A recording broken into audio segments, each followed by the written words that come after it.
Hi friends, welcome to our channel.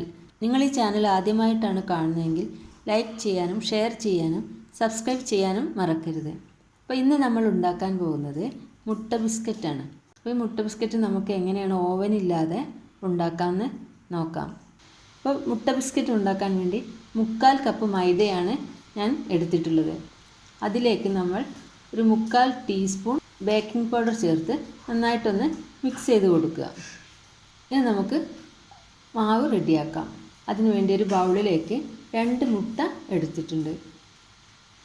ഇതിലേക്ക് 1/4 cup പഞ്ചസാര കൂടെ ചേർത്ത് നന്നായിട്ടൊന്ന് ബീറ്റ് ചെയ്തെടുക്കണം. നമുക്ക് ഫോർക്ക് കൊണ്ടോ വിസ്ക് കൊണ്ടോ എങ്ങനെ വേണമെങ്കിലും ബീറ്റ് ചെയ്തെടുക്കാം.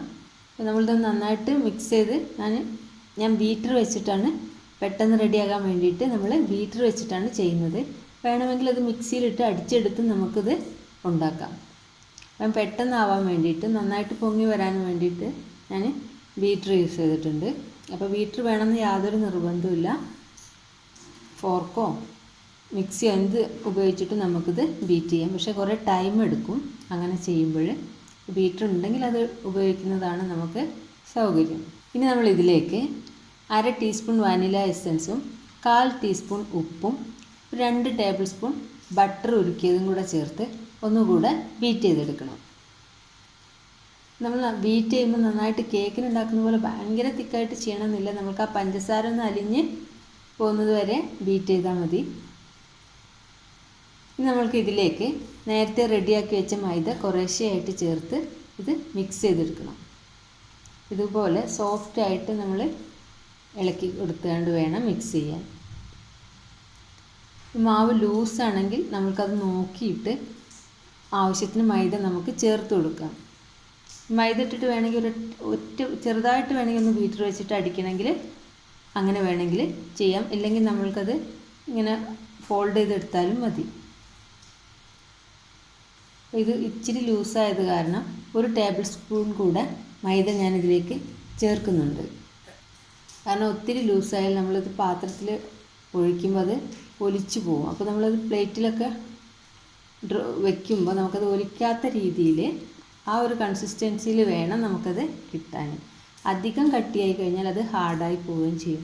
അപ്പോൾ നമ്മളത് നോക്കിയിട്ട് വേണം മൈദ ചേർക്കാൻ. അപ്പോൾ ഈ ഒരു കൺസിസ്റ്റൻസിയാണ് ഇതിന് ആവശ്യം.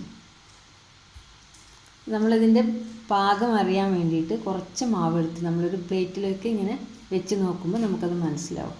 നമ്മളിങ്ങനെ ചരിക്കുമ്പോൾ അത് നന്നായിട്ട് ഒലിച്ചു പോകുന്നില്ല എന്നുണ്ടെങ്കിൽ നമ്മളത് കറക്റ്റ് പാകമായിട്ടുണ്ട്.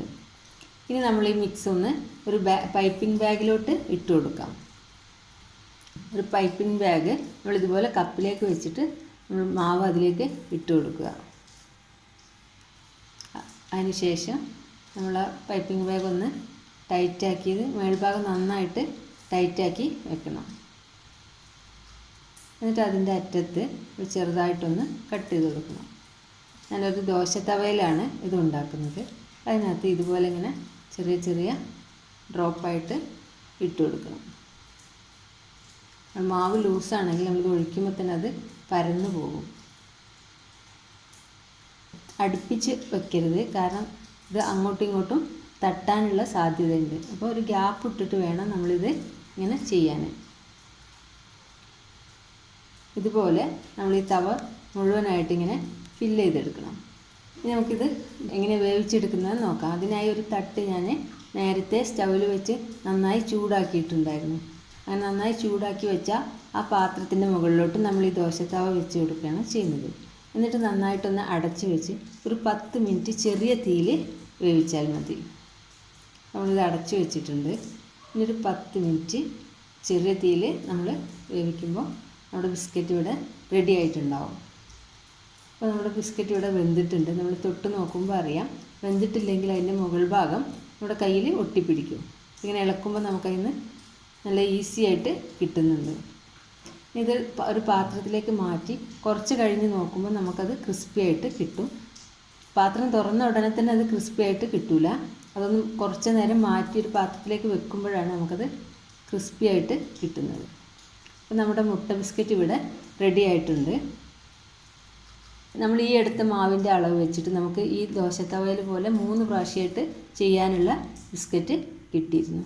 ഇത് നമ്മളിനി തണുക്കുന്നതിന് മുമ്പായിട്ട് ഒരു എയർ ടൈറ്റായ പാത്രത്തിലിട്ട് അടച്ചു വെച്ച് സൂക്ഷിച്ചാൽ മതി. കുട്ടികൾക്കൊക്കെ നല്ല ഇഷ്ടപ്പെടുന്ന ഒരു ബിസ്ക്കറ്റാണ് ഇത്.